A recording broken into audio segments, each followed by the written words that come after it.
Ba, ba, ba, ba, da. Shit. You know what I watched yesterday when I was doing nothing?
I was, I think, 26 years old at the time.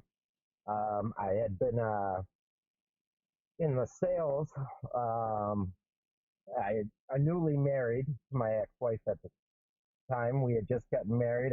I was doing sales, car sales, and my ex-wife, she was had some health conditions, and uh, I found out it was going to cost me like $2,000 a month for health insurance. So I was like, you know what? I got to find a better way to provide for my family. My brother-in-law was a Marine, and my cousin was a chief warrant officer in the Marines as well. And I actually was going to go join the Marines.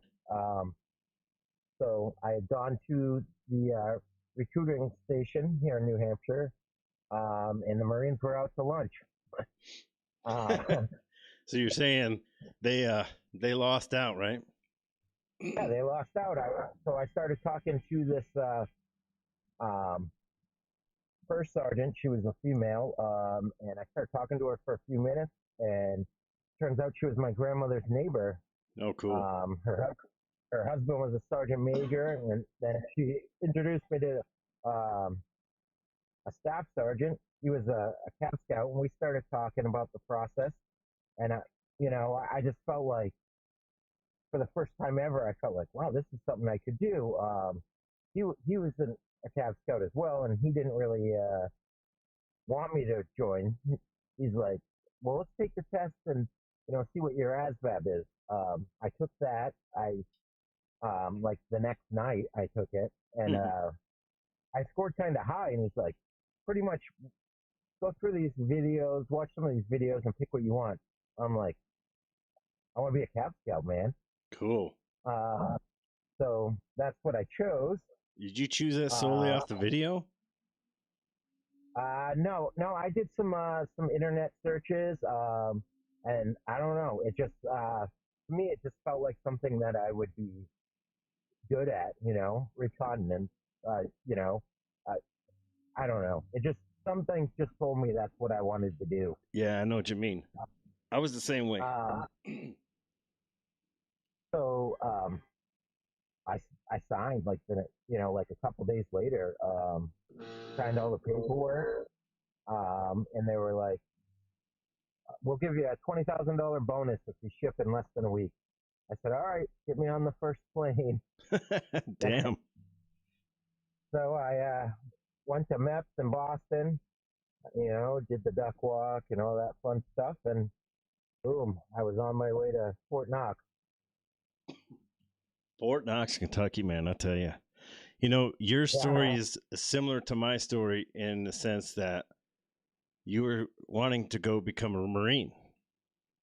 Um, I actually went to MEPS to take the ASVAB with the Marine recruiter.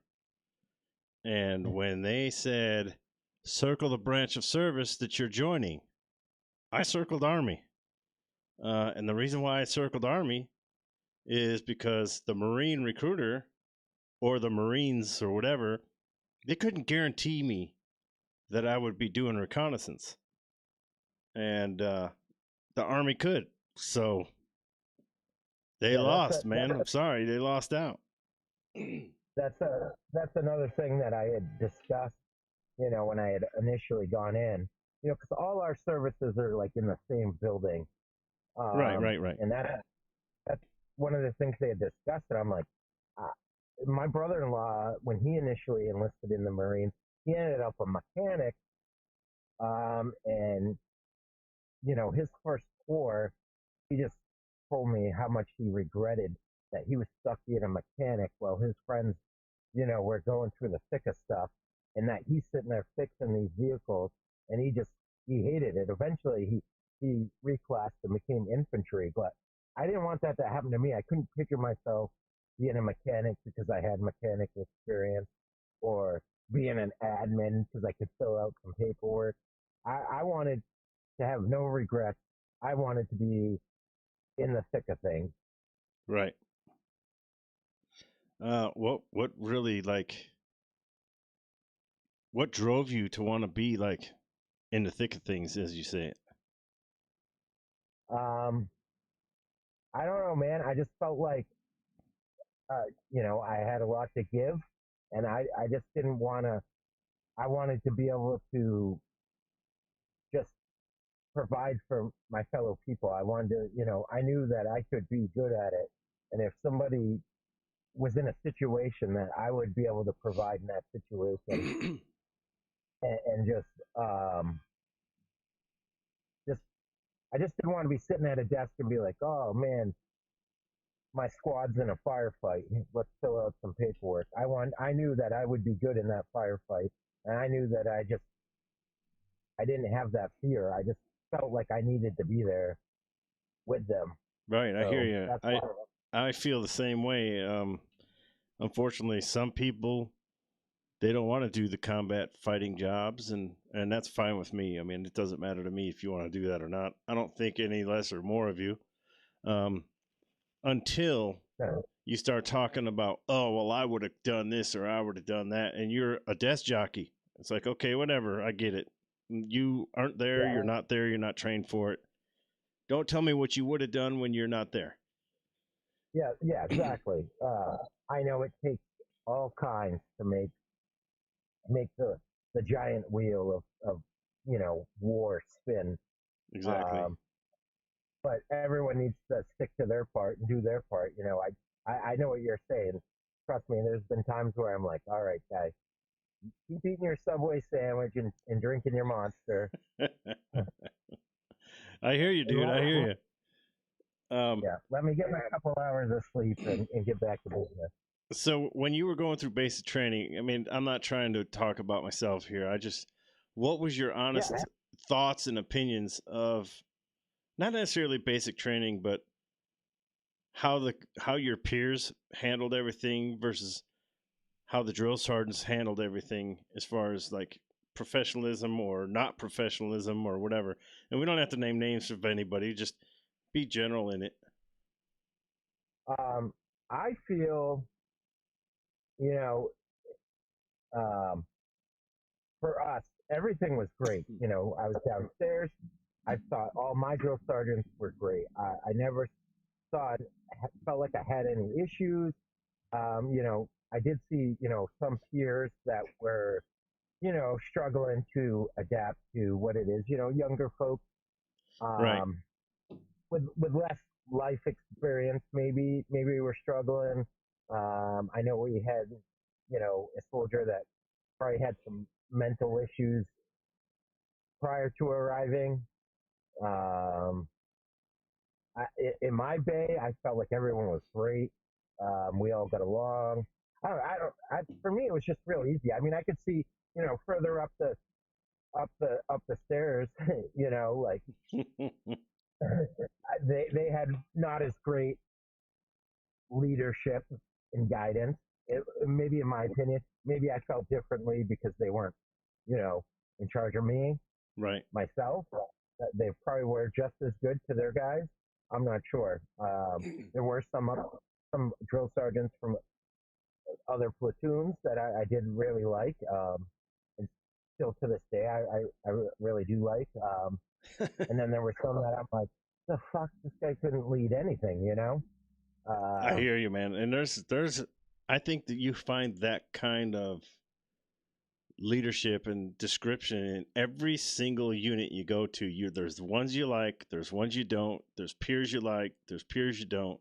There's people under yeah, you like, and there's people under you don't. And it's like, but what the good thing yeah, about the military is when the shit hits the fan, you know they're going to be there whether you like them or not. yeah, exactly. And that's exactly how I feel. The military is a lot just like what America used to be in the olden days. It really is just like a melting pot. You have every race, diversity, ethnicity, wealth group. You got people educated, uneducated. People who grew up with nothing, people who grew up with tons of stuff. And that's what makes it great. That everyone like that can just come together as a whole. And that's one thing I dearly miss is that everyone could come together no matter what you Right. came from. Yeah, I agree with you, man. So I don't even remember where did you go on your first duty station? Fort Hood. You went to Fort Hood? I went to Fort Hood. How come I don't remember that? Yeah. Because I pretty much handed you your orders. You um you were leaving to go to at the same time. I felt like you were on orders to Hawaii and you ended up at Riley That's or right. something like that. That's right. I was supposed to be going, and I was supposed to be going. I literally did PCS, and what PCS stands for is permanent change of station. Um, I did have orders to go to Hawaii, and I called Branch because I wanted to stay closer to my children who lived in Nebraska, and asked him if I could go back to Fort Riley for yet a third tour. And he's like, "Are you insane?" I'm like, "Yeah." He goes, "Well, it's good that you called me and asked and volunteered because I was going to have to start cutting people off because there's no spots in Hawaii for sergeant first classes. So Yes. by you volunteering, that only means I have to cut one less person." But he's like, "I got 15 people I have to cut out of here after you." So yeah, there's a lot of people that wanted to go to Schofield Barracks in Hawaii on Oahu, but and I really wanted to retire out of Hawaii. Not that I was going to stay there, but I wanted to go to Hawaii because it was on the military's dime. It was free. If I really wanted to, I can have free housing too. So Yes. yeah, it's all good. I chose to go to Fort Riley, and 3 weeks into the very next cycle after you graduated, I got out of there. So it was good. It was good. I mean, I don't regret making that decision, but it's all right. It was good decisions for your family, right? And that's what matters in the end. Yeah, I guess it was at the time. Yeah. I'm no longer with my wife from back then, but it's all good. I'm with a different one and a better one now. Um, Well, so what was your job when you got to your unit at Fort Hood? What'd you do? uh, I was a scout, but I got there and they're like, we are deploying, and I got first PCC 4ID when they were still at Fort Hood. They're like, we are deploying in a matter of days. Since you have a family, we're going to let you go get your family, get them situated, and you're going to go out a little bit later. By later, they meant a few weeks, maybe a month ish. Hmm. Um, Yeah, a little bit so that later, was, but it ain't gonna be that long. yeah, just long enough to get myself situated, Yeah, that's which it. was ultimately fine. But so I went flew to New Hampshire. I remember this day vividly. I flew to New Hampshire. We packed, the movers came, got our stuff, and we went to the airport and got on a plane. And it was snowing here in New Hampshire. And I said to myself, so long, snow. I won't see you again. And then we flew to Texas, and the next day it snowed. And now you live back in New Hampshire. Yeah, yeah, and I love it. Um, so we'll just skip all that. I got my family situated, and then with Rear D, we deployed to Iraq. Um, and then we go to Kuwait, and then from Kuwait we do all that nonsense, and then we from the Green Zone we fly over to Bob Falcon where we were, and then somebody's calling my name when I get off the thing. Um, I'm like looking over to uh, my NCO, and I'm like, what's this dude calling me? You know? He's like, Hmm. I don't know, what's going on? So we walked over and we're like, what's up? And he's like, oh, we're pulling you. You're gonna go over to the Special Troops Battalion. Oh boy. So I ended up getting attached to the Special Troops Battalion with signal intelligence. They needed somebody to they did their thing basically, they have to constantly look down at their equipment basically wanted me to protect them while we went after high value targets using their equipment. Cool. So that, yeah, yeah, it was. I will say I was this, and this goes from my entire military career. I was very lucky and very blessed at everything that happened to me from the very first day on. Um, Basically, that was my deployment was uh, high value targets, going after them using signals, hence the signal intelligence. I think with one group I got a award. We got 44 targets, and then a bunch of miscellaneous through other troops that I had gone out with. Maybe 20 with one, 15 with another. It was very nice because of what we did. We didn't wear rank, we didn't wear names, we didn't wear anything. So I So you guys didn't basically wear anything at all.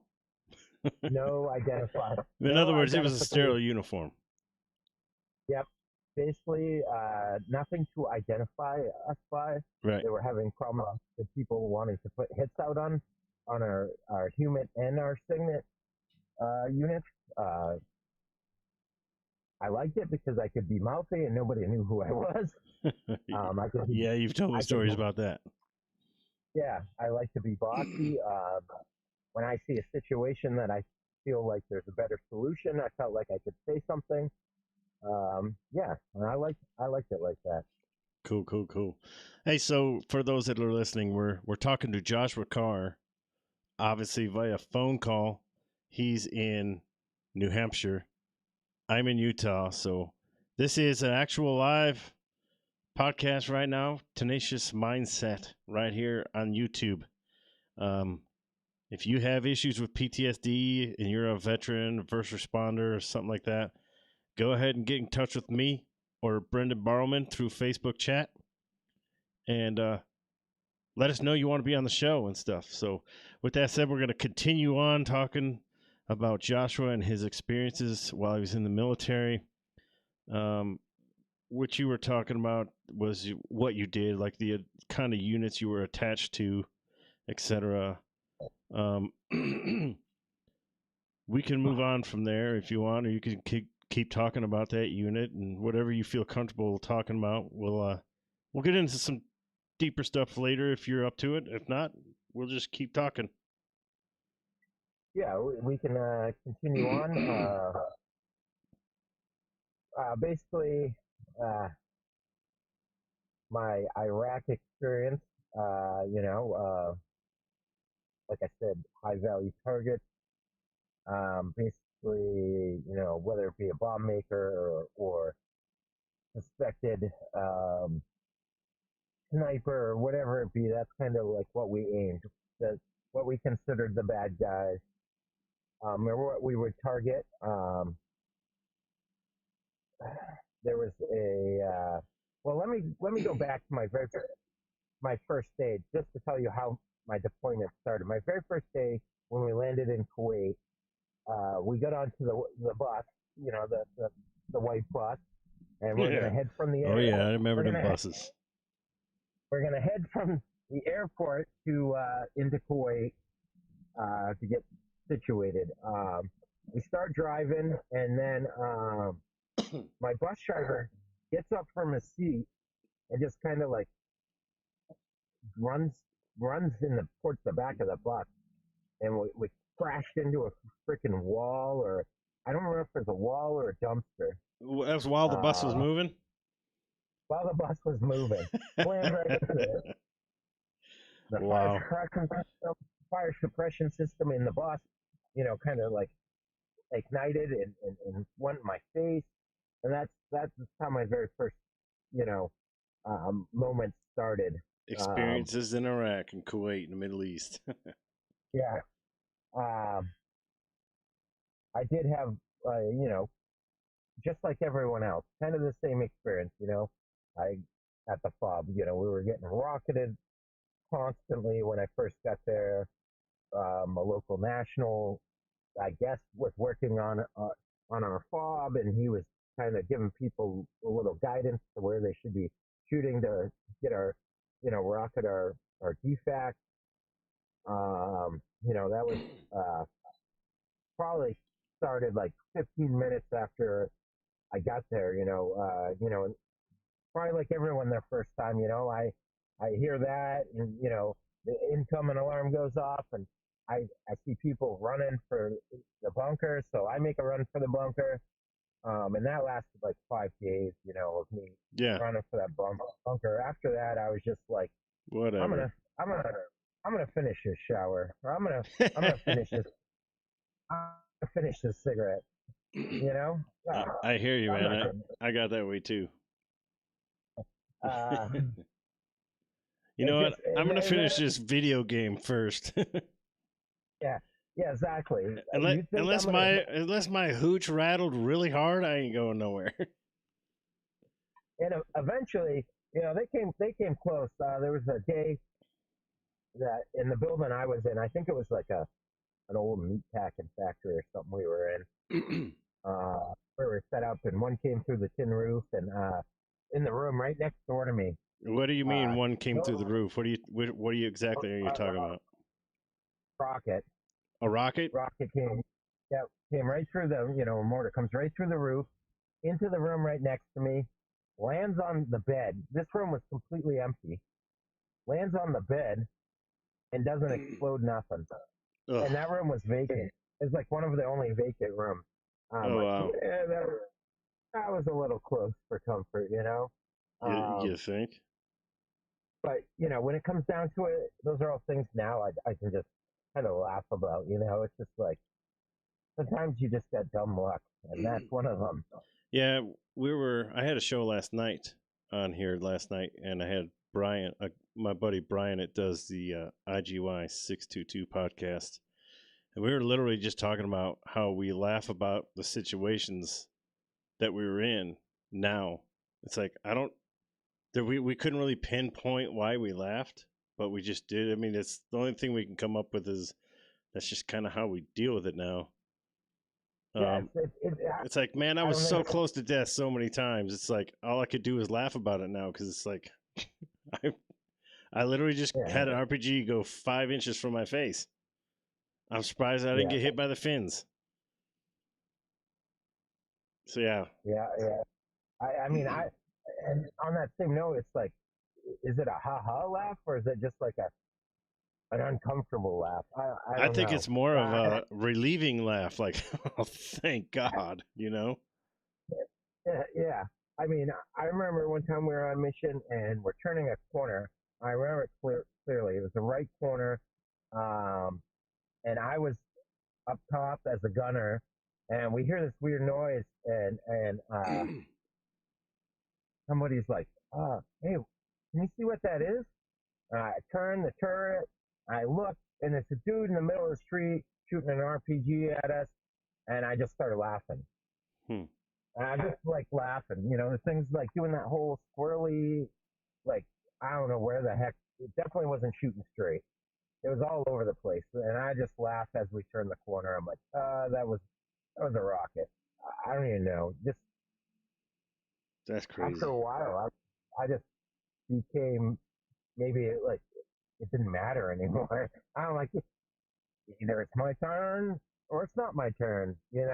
Right, I hear you. Uh, um, Those are some pretty intense moments, though. I gotta admit, I don't care who you are.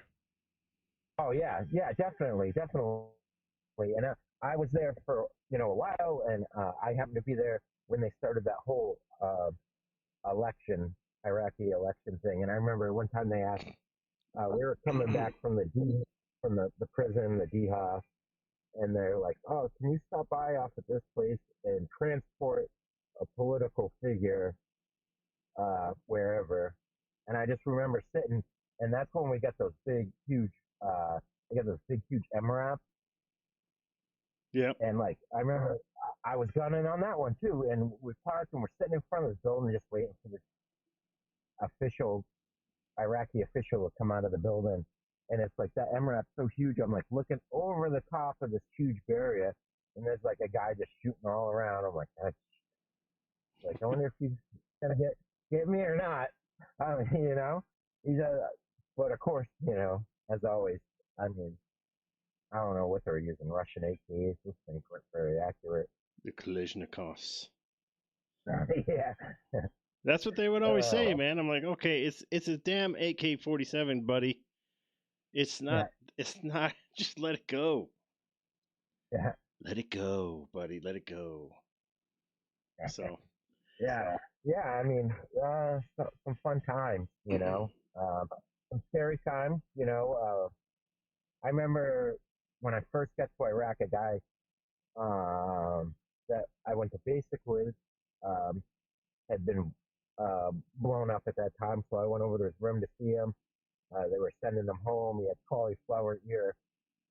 I really liked this guy. He was an older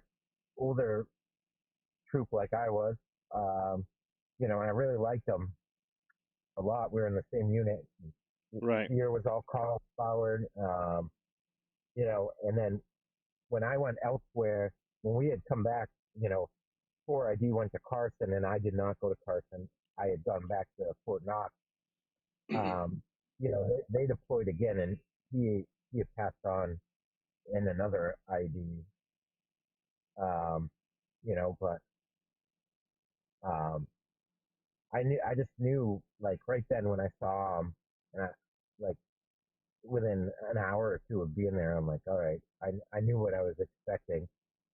You know, Yeah, I'm exactly. like, I just knew, and I'm just like, we got to do what what I got to do to, and I just decided right then I'm just gonna soak in all I can from people with experience, Yeah, I hear you. um, and just try to do the best I can to get back home. Um, I had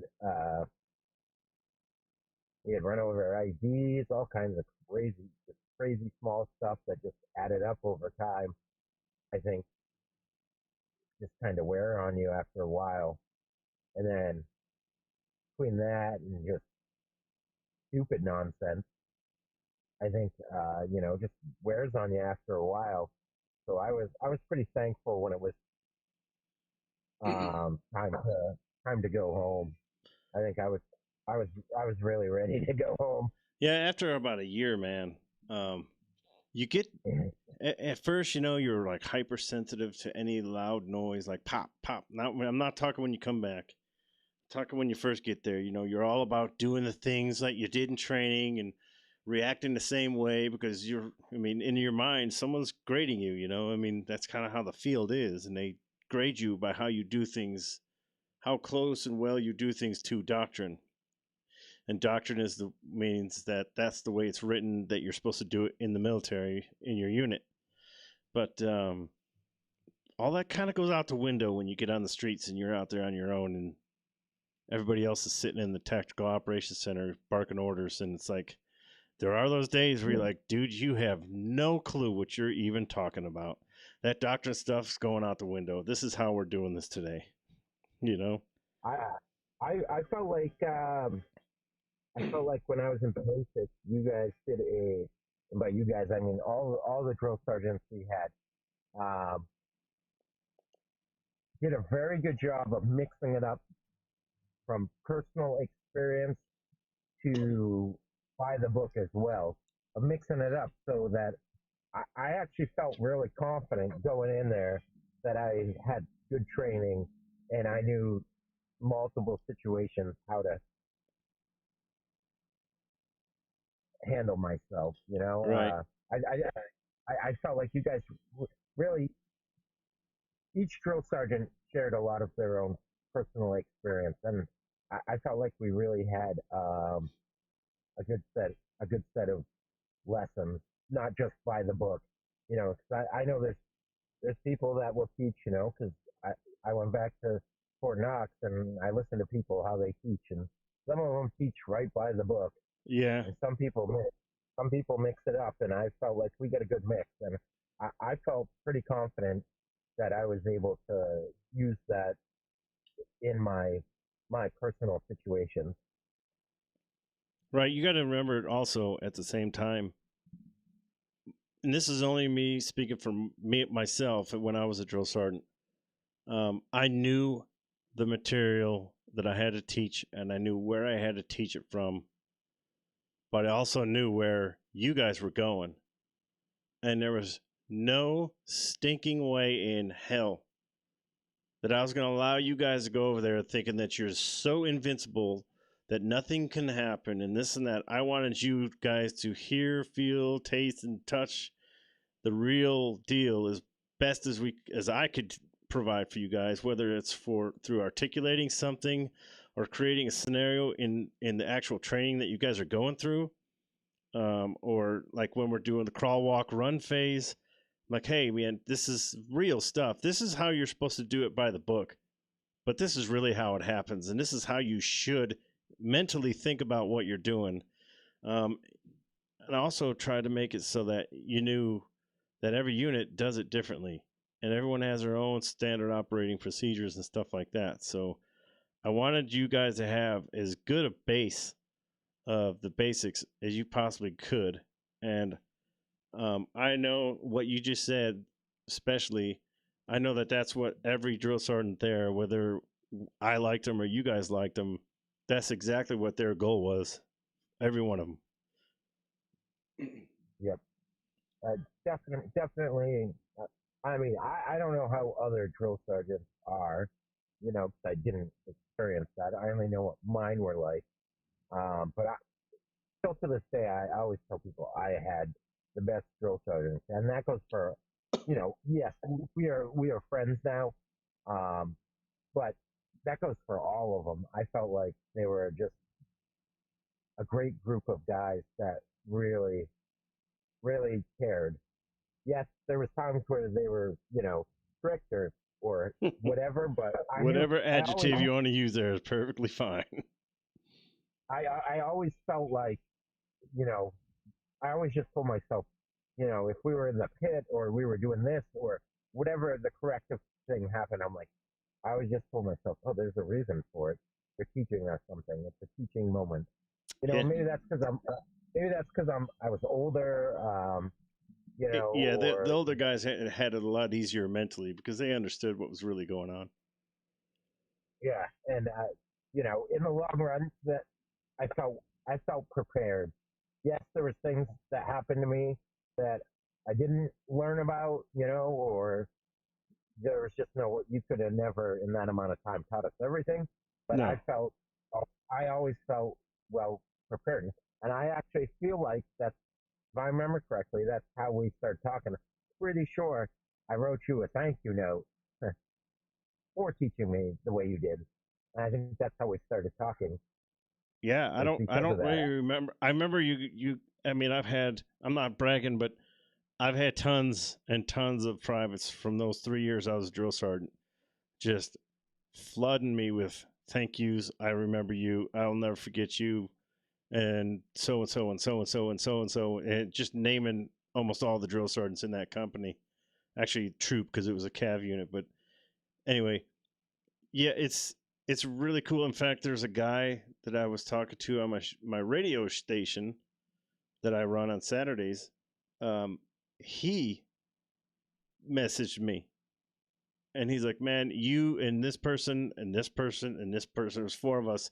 He goes, "You guys were the four horsemen, and you guys are the ones that I instill. Everything you guys taught me, I instill that in my own children today." So yeah, it's pretty rewarding when you think about it that way. But that's really not why we did it. But we really, you don't even know how much we appreciate stuff like that. So Oh yeah, and that's really what happened. I know that's what happened. I think it was when I first got home from Iraq, and I think this is, we're going back to, I didn't have Facebook, so it must have been on the old MySpace back in the day. We're yeah, going way back. I never had MySpace. So Oh, all I don't remember where it was, or maybe it was on Facebook, and maybe I think my ex-wife had one that had both their names on it. I'm not sure how I reached out to you because you were. I remember because it was when I first got home, and I was getting ready to go. They're like, I couldn't go to Carson with everyone else. As I said, my ex-wife, she had health issues, and because of her blood clotting disorder, they were not going to allow us to go to Carson because of the elevation. Yeah, because of the altitude. Yeah, because of the altitude. So, with that being said, I'm thumbing through some options, and I remember you saying, "Oh, come to Kansas. Yep. We're about to deploy," and I'm like 3 weeks home, and I was really thinking about it. I'm like, how how cool would that be? You know.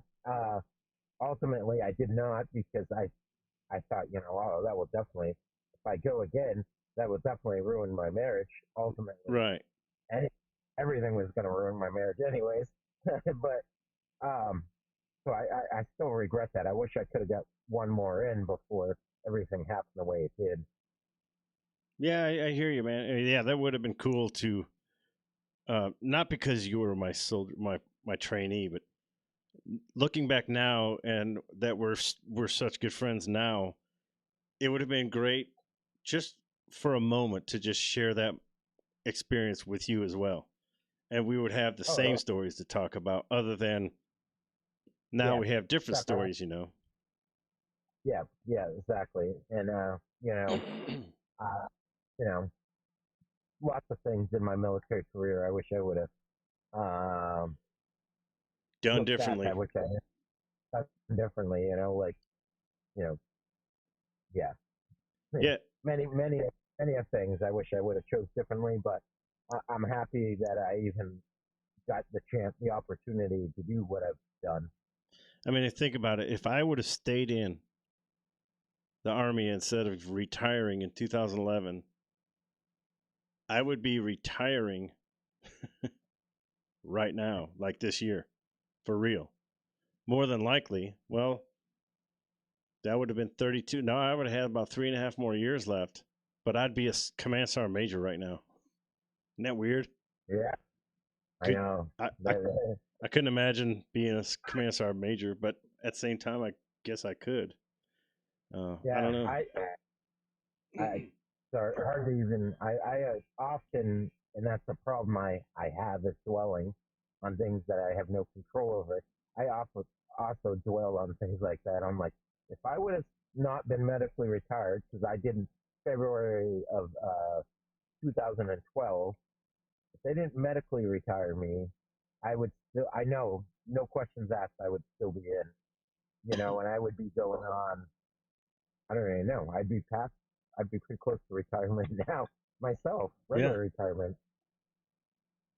Um, Um, Retiring. Can you imagine if you retired from the military, man? I can because oddly enough, technically I am retired from the military. Everyone always gives me weird looks. They're like, how did you now it's not as bad, because I'm 41 now, going on 42. So people are like, all right, he's older, he could have done it. But when I retired in like 2012, I was in my 30s, and people are like, how are you retired from the military? And then I got to pull out my blue ID card and be like, retired. Yeah. You know, You I was 41 when I retired, so you're the same age I was when I retired from the military. yeah, it's crazy to think about. I think I would have stayed to 101 if they would have let me. It, and and another thing in Iraq that happened, my first sergeant, he uh, such an inspiration to me. He was a Chinese Mandarin linguist. Obviously I was attached to you know intelligence, MI. But he loved me because he'd be like, oh, are you going to re-enlist? I'm like, yeah, first second I get. And he's like, well, can you tell me why?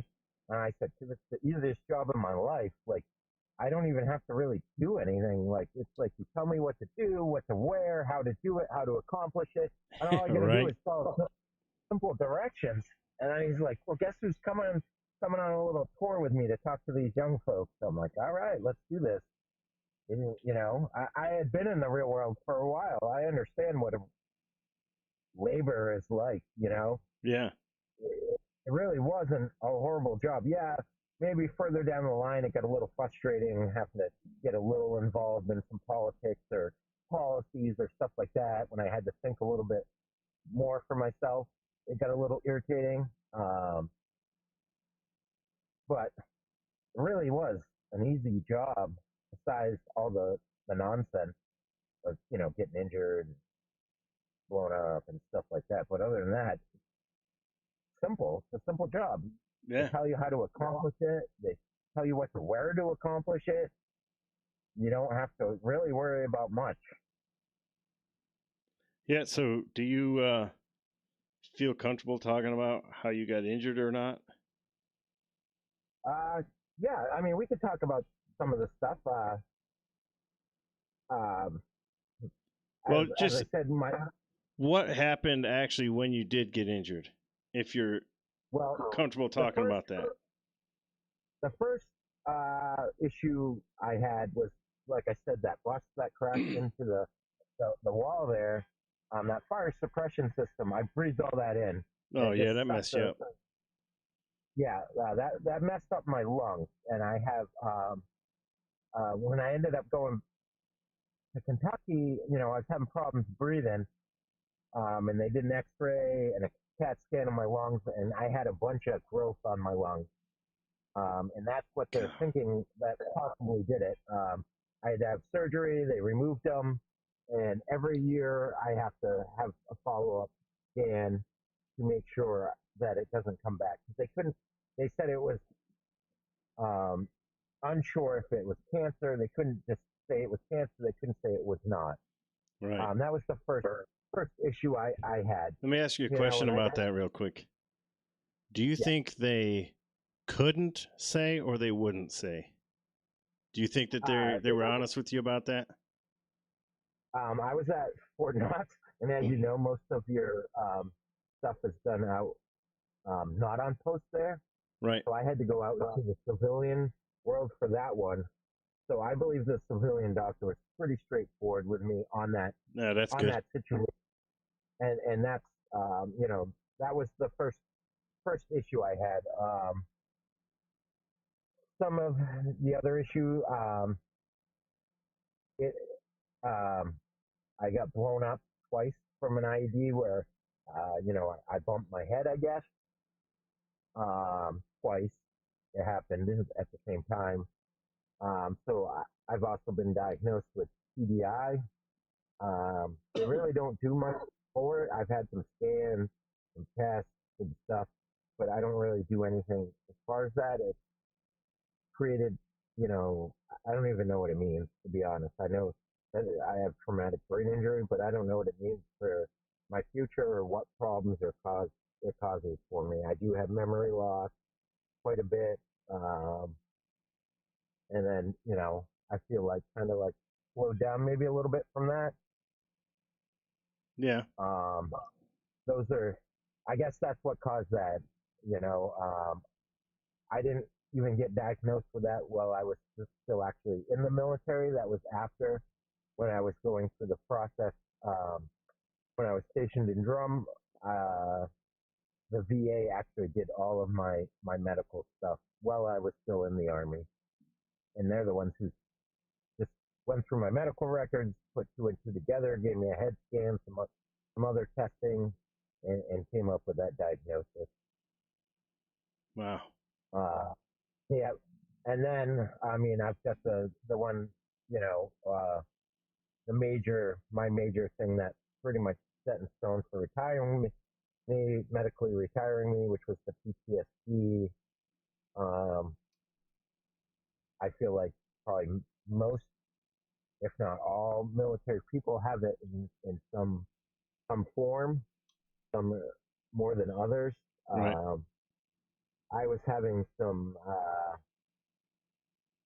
frustration issues, a little bit of anger issues, and just some other issues. I wasn't sleeping very much, if at all. I would go to work at like 3 in the morning instead of like 6, and start working just because I couldn't sleep.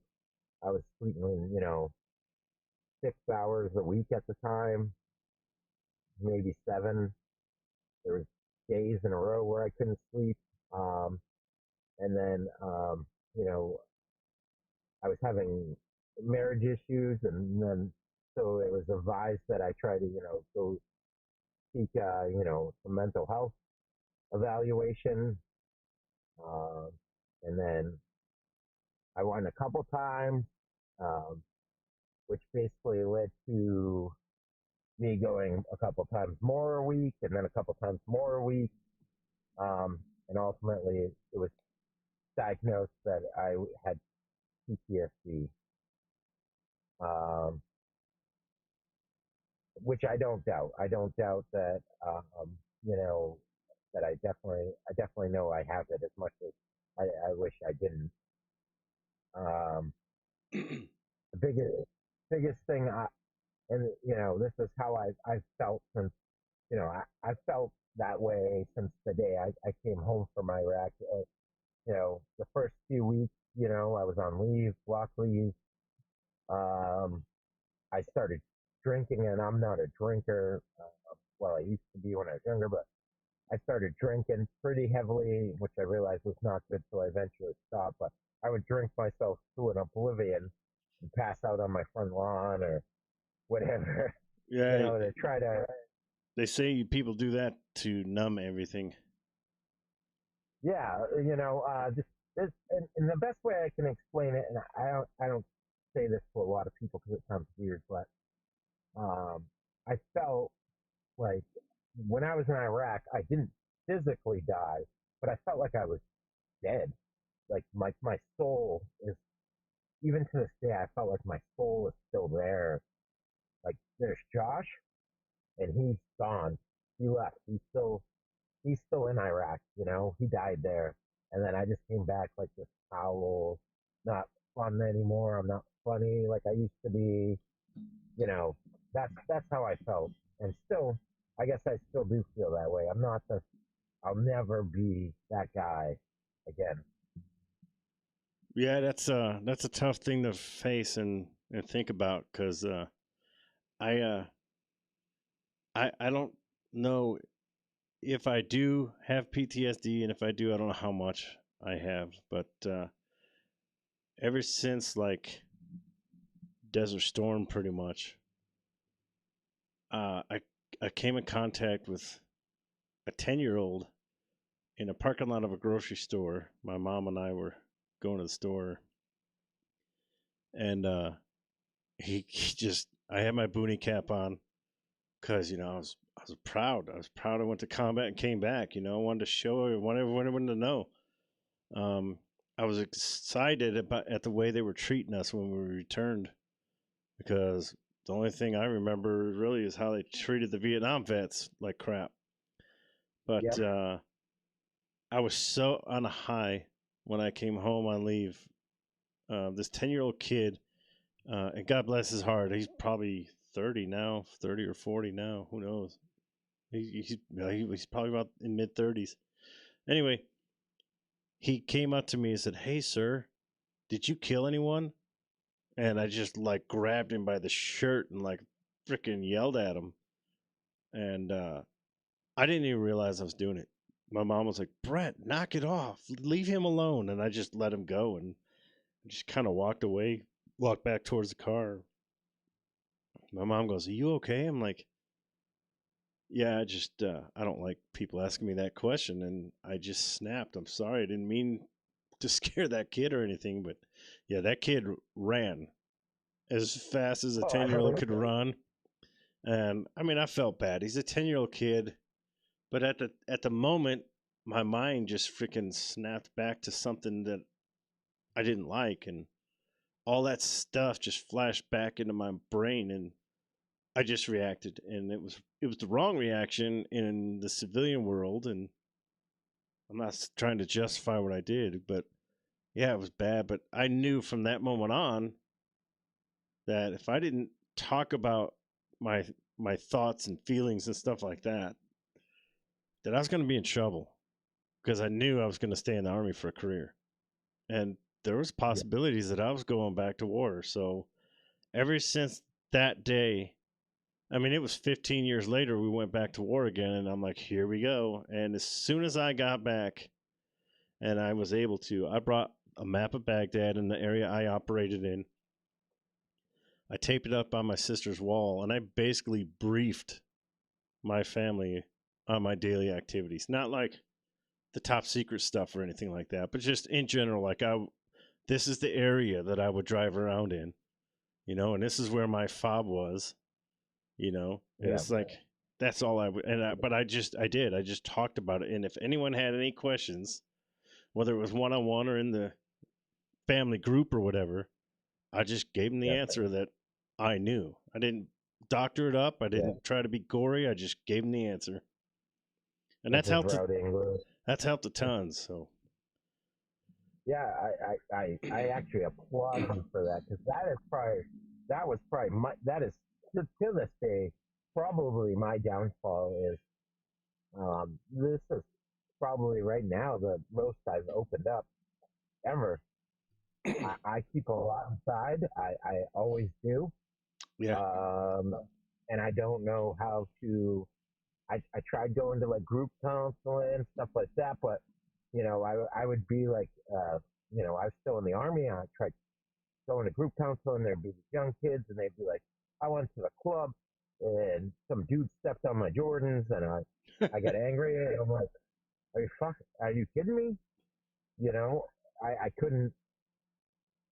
I just couldn't. And then I just realized that I just pretty much hated people at this point. right. People. I do not like people complaining. I don't understand.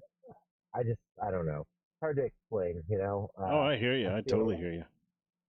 I feel maybe I'm heartless. I just don't understand other people's problems. It's like you could be sleeping on a roof, on top of a roof in a city, and it's 100 out, and there's no AC, and you got no electricity, no running water, there's sewage going down your street. Like the life could be a lot worse. Why are you crying over spilled Spilt milk? milk. And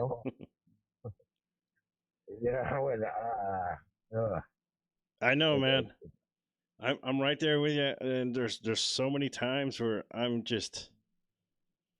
don't want to say like angry, like mean angry, but I'm just like frustrated and just fed up. Like, I don't want to hear anything today from anyone.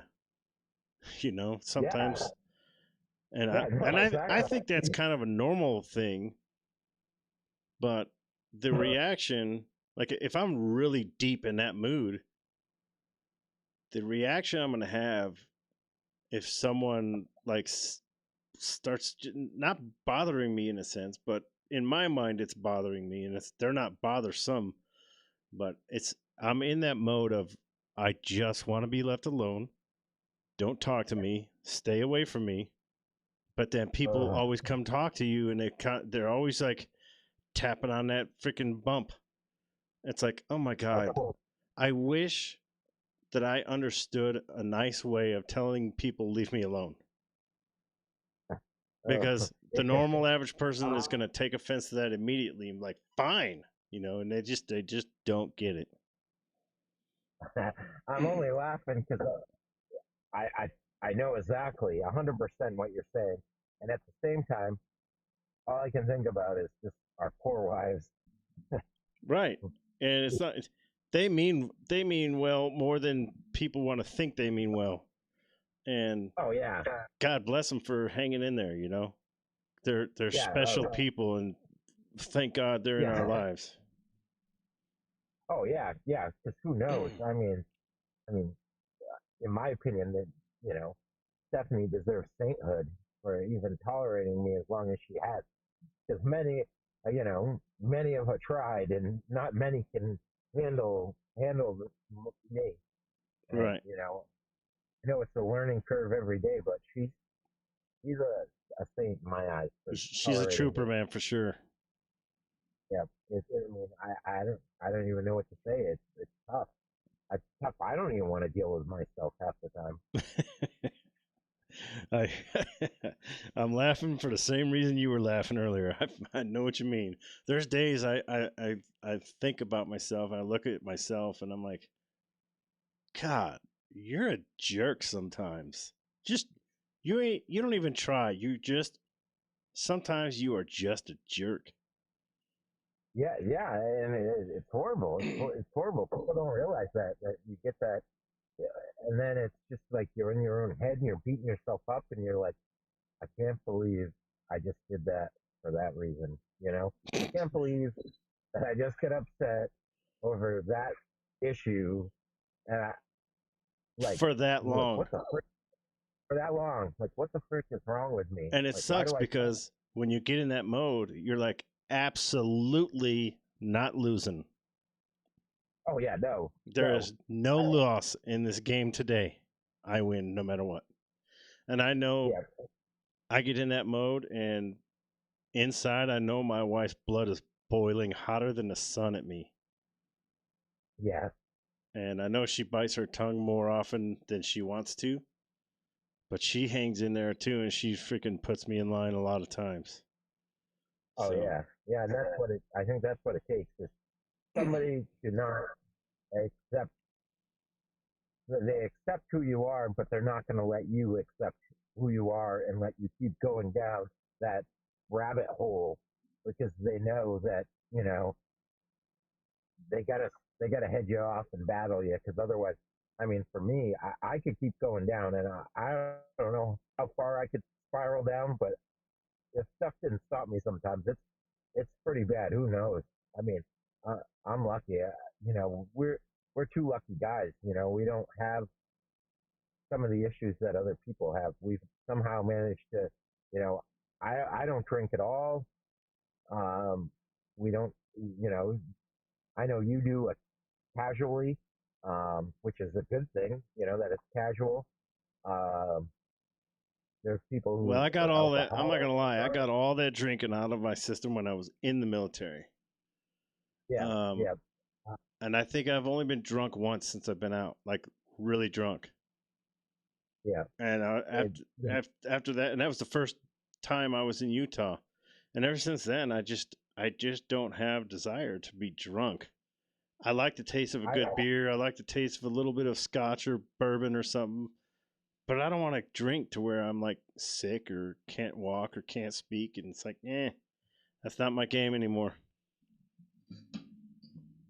yeah, I think my final, straw that broke the camel's back for me with drinking was when I was home for Christmas one time right after I was home from Iraq, and it was just me and I was getting divorced, and my friends were like, "Let's go out and celebrate New Year's Eve together at this bar." And I'm like, "Yeah, that's a great idea." And I drank and I drank and I drank, and it was an open bar, so there was no stopping me. I wasn't going to run out of money. I wasn't going to Nothing would stop me. And I got really, really, really drunk. And then the police were outside, and there was a guy running his mouth. And I'm like, I will bust you up, dude. And the cops tried to break it up. And then I started in with the police. I'm like, I see more action in a day than you've seen in your whole career. And I was laying into that cop. I thought he was going to start crying. I realized, well, alcohol and me do not mix. It's just not the greatest Yeah, no thing. more. Yeah, no more. And basically what I was trying to say is, there's soldiers that have gone through what we've gone through that have alcoholism or drug addictions or whatever they're using to cope with, criminal records. They're not coping. So, and I feel blessed that, I haven't gone down any of those routes. I've Exactly. never been arrested. I have maintained, luckily, you know, Totally. maybe, maybe, maybe it's the blessing of Steph. She's kept me in line. I'm gonna tell you, she's an Um, amazing woman, dude. Amazing woman. So, hey, real quick, I gotta give a shout out to Brendan Barrowman. He's my co-host for this podcast. He just said, "Hey, brothers, thanks for holding it down. Good job." So he'll eventually be on this show with me. He's got some issues of his own that he's dealing with. Not bad issues or anything like that. I'll just leave that up to him to talk about. It's not my place to spread his stuff. So if he talks about it when he comes on the show, that's fine. But he'll more than likely, in the future, it will be me and him on the show at the same time. And we'll like have you on the show or have a guest in or just have a guest on the phone or whatever, however we work it out. But Brendan, appreciate you jumping on real quick. I don't know if you're still on, but hey, thanks for jumping in there and checking it out. Yeah, I'm gonna try to someday get out for in person, in studio, check out the new house. Yeah, yeah, no, you got to do that, dude. You always Yeah, got a place to stay when you come out here. yeah. I last time we talked about it, I looked. I'm like, oh, I can travel to Space A, but right now Space A is shut down because of COVID. Yeah, yeah, I heard So about that. Sucks. yeah, but yeah. So I don't even know. I lost track where we were. Just basically, We were talking about our wives and um, how great they were. yes, yes. Gotta throw that out. Hopefully, Stephanie is listening or is going to listen, because she does know that I appreciate what she does to tolerate me, and my children as well Yeah, are definitely. you know they tolerate me as well. Thank God. Yeah. So, I mean, since you've been out, you've got medically retired and stuff. Other than all the stuff we were just talking about, is there anything else that you can talk about or would be willing to talk about that really just like is deep down inside and maybe you want to let it out or something? Oh yeah, I mean on a daily, well, I'll I'll try to do as much as I can handle. Unfortunately, I really struggle with being open Yeah, and yeah, and that's expressing feelings. understandable. Um, I feel I do still have many issues. I don't think they're any different, if maybe not even worse now. I struggle daily, whether it be I'm short tempered or I get inside my own head. I've lost a lot of friends over it. One of the big things problems I have, is I'm always in my own head. Um, if I don't hear from somebody in a while, I feel like this person doesn't like me, or they don't want to talk to me because I'm so screwed up, or I said something stupid, and Right. it just escalates from there, just in my head, and then the next thing you know, I'm like in a panic attack in my mind, um, and then it just escalates from there, and then I'll kind of like detach myself from being in that.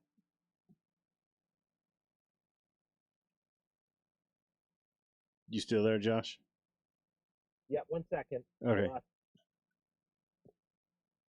I thought maybe the dang you lost your. I thought maybe you forgot the phone. You lost the phone call or something. No, no. My headset died. So No I was biggie. swapping out. I swapped out earpieces. Yeah, I spend a lot of time inside my own head, and unfortunately, that goes for a lot of things. I do that daily, even you know, with my wife and my children. I start thinking about something, and I just focus on that, and I just inside it just starts going crazy. I struggle. I always feel like people are staring at me, like when I'm out in public. I always feel like people just know, like, oh, that dude's screwed. Um, so I struggle with a lot of things like that. Just Yeah, like a lot of feeling, interpersonal things that you struggle with. yeah, yeah, and I know in reality, like when I'm at, Dollar General, nobody in Dollar General knows that I'm screwed up. You Right. know, I I can tell myself that I have logic, but some reason in my mind, if somebody looks at me, I'm just like, oh man, I don't think they know, though. I don't think that's true though. I think they may just look at you like, huh, and then oh that's yeah, about yeah, it. no, yeah, nobody. I know logically, nobody knows. Nobody can just look at me and know. That's why it's called the invisible wounds. Nobody can tell. It's just Yeah, right. a mind problem I have. I, I'm constantly, my mind is just the root of all my problems. And then, unfortunately, pretty, I have a great long term memory, but my short term memory is really bad. Um, like, I sometimes can forget, Steph will send me to the store to grab a loaf of bread, a gallon of milk, and some butter, and I'll come home with some bread and some butter, but I forgot the milk, or I'll have to call her and say, "What did I come to the store for?" Or and then other times, we'll have a conversation, and I'll be like, "But you said this," and she's like, "No, I didn't." And even though I know it's probably me forgetting, I don't want to be wrong, so I'll hold my ground, try to hold my ground. 'Cause nobody really wants to admit they're wrong a lot, but you know, unfortunately, that's something that I have to deal with. And then my frustration sets in, and then my frustration probably comes out in the way of anger, maybe. You know, Yeah, yeah, uh, definitely. it's just it's tough. It's tough. The tough quality of life. So what kind of steps have you taken or been through to try and help with your PTSD? I've done counseling. Um, Unfortunately for me, I really struggle with it because I am not really comfortable with people. And it's like when I get comfortable with somebody, the VA or the vet center or wherever, they're turning people out so fast that it's like boom, they're gone. And it's like I just started to open up to this person, It's now I got to start all over, and then my frustration sets in. So I kind of quit that. I do take, I do have medicine. I don't really take it. I do have like emergency medicine. I do take that as sometimes as I need it. To be honest, I really just don't do what I should. I really don't do much of what I should to try to. I don't even know. I've kind of given up over the years. Like, it's is it going to get any better? I don't know. Yeah, I know it can. Just take some discipline, buddy. Yeah, my discipline's one of those things that went out the window. I mean, if you need me to, I'll have to come to New Hampshire with my campaign hat on and wake you up at 5 in the morning. You don't have to wake me up at 5. I'm up at 5. Line you up in the hallway before you go to bed and give you guys your pills. Steph does a wonderful job of reminding me to take my pills. Yeah, I bet. Um, but then there's times where she can't, and then that's where I start slipping, and then the inconsistency. She does an amazing job of taking care of me. It's just sometimes my pride or my frustration again gets in the way. It's very hard to accept that I'm not as good as I think I should be. Cool. If that makes sense. Yeah, I feel like definitely does. I unfortunately it's like the one thing that didn't go out the window was my pride, and I still unfortunately have too much of it, and it's like I just wish I could accept reality of things and maybe, but I don't know. I just don't. It's tough. It's tough for me to accept reality that I'm probably worse off than I let on to be. Yeah, but the most important part is you just keep fighting that fight and you keep waking up and taking one step at a time, right? Yeah. Nothing's ever. Um, I just do it over every day. I do feel sometimes like my life is like Groundhog's Day. It's very similar every day, but um, I'm getting a little, you know, I try to do things with the kids, or whether it be, I'm here. Well, Levi's doing his sports activity, or during the summer we're doing motorcycle racing. I try to get out and do that stuff and get out more. And that's important. I'm working. Yeah. I'm working on building myself a Harley. Um, Small things to try to maybe entertain myself to break up the monotony of everyday life that I deal with. But Yeah, I totally hear you, man. uh, So, I mean, I don't know how much longer you want to talk or anything, but it almost like we're winding down here. yeah, yeah. I mean, you lead the way.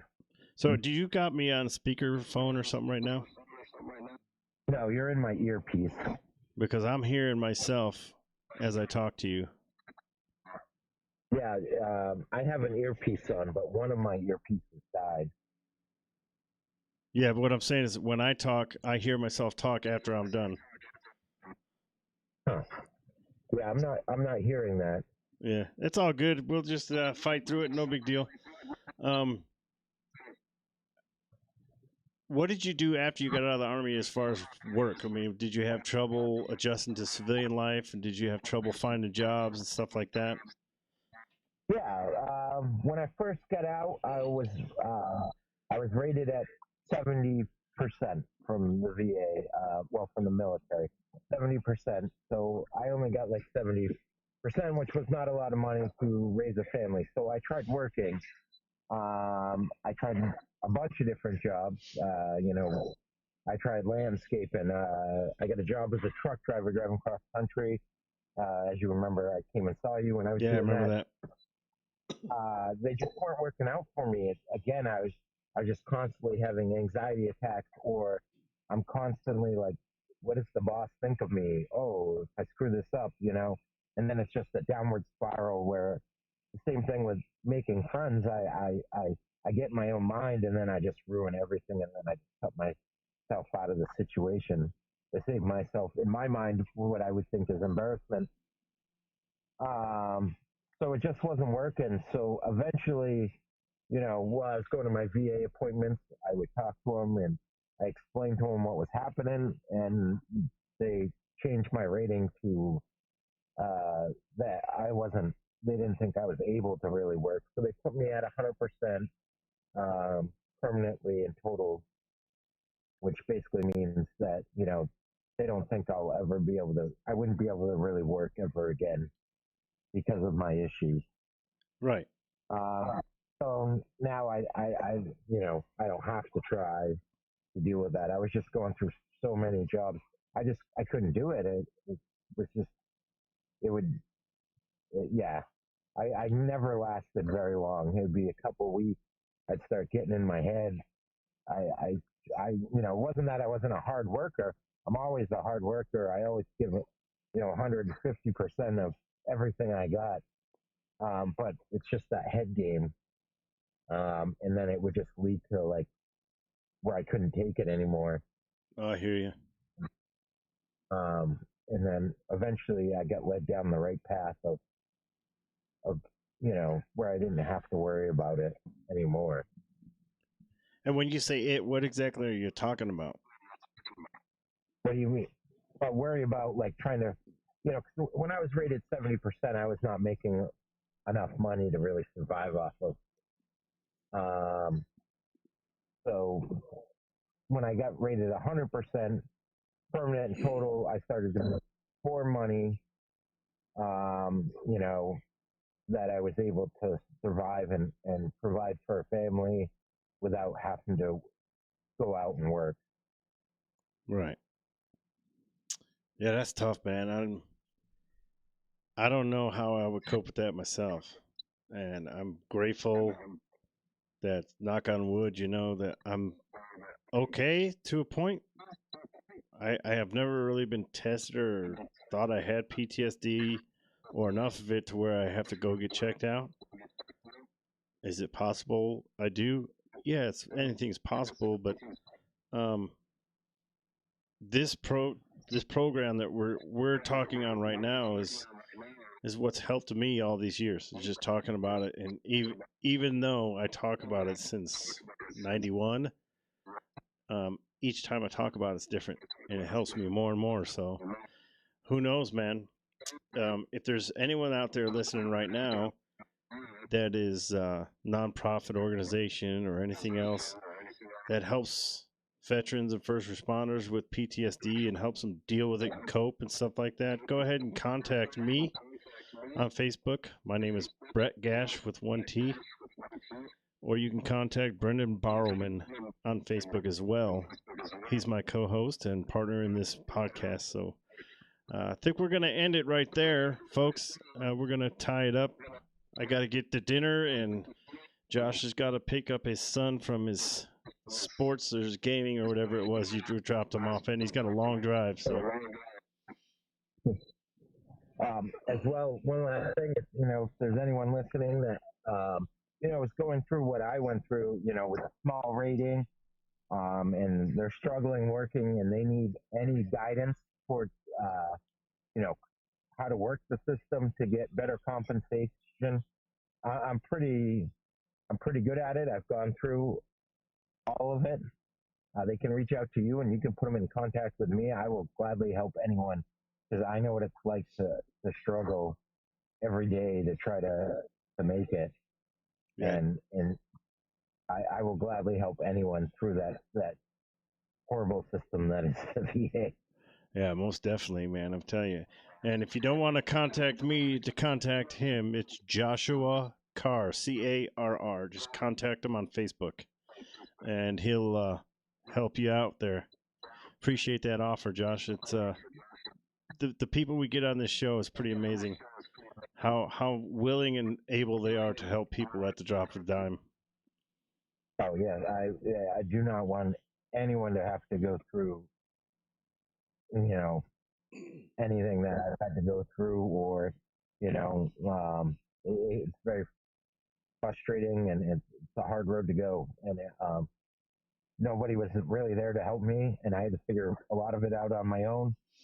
But I would be more than willing to help anyone that needs guidance on the options because there is options. You know, Definitely.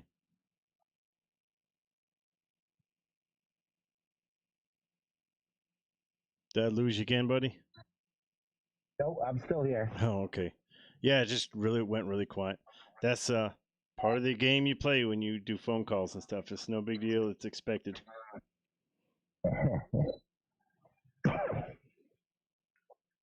So, Josh, I really appreciate you coming on and telling your story. I'm sure this won't be the first time or the last time. Well, this is the first time, but it won't be the last time you're on here with me.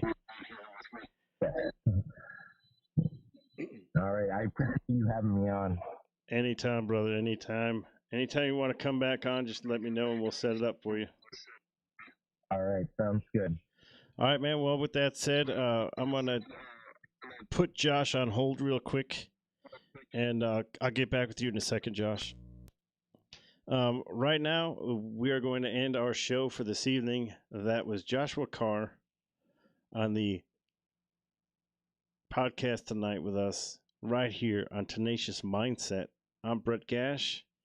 Hopefully, in the future, we'll have my co-partner, my co-host, my partner in crime right here, sitting across the table from me, Brendan Barrowman. He's got an amazing story. When he comes on for the first time, we're going to do his story.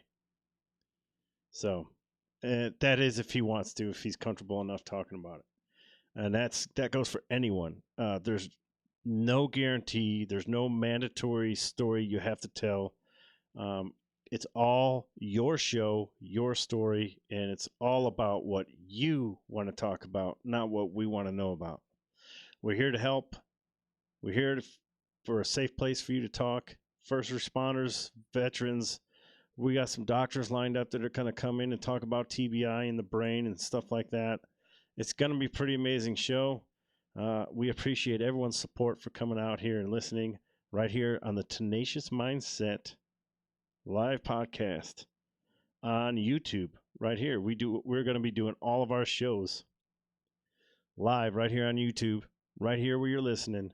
So make sure, and I guarantee we're going to do at least one show a month. At least one show a month. I'd like to do two. It may turn out being more. Like I did one last night and I did one just now. So this one just popped up out of nowhere. So it just happened. And we do, if we have the time, we will do that. Just pop up and get on and do it. But for the most part, we will definitely be doing at least one show per month, at least. So look for us right here on the Tenacious Mindset. I'm Brett Gash, and I'm out of here, people.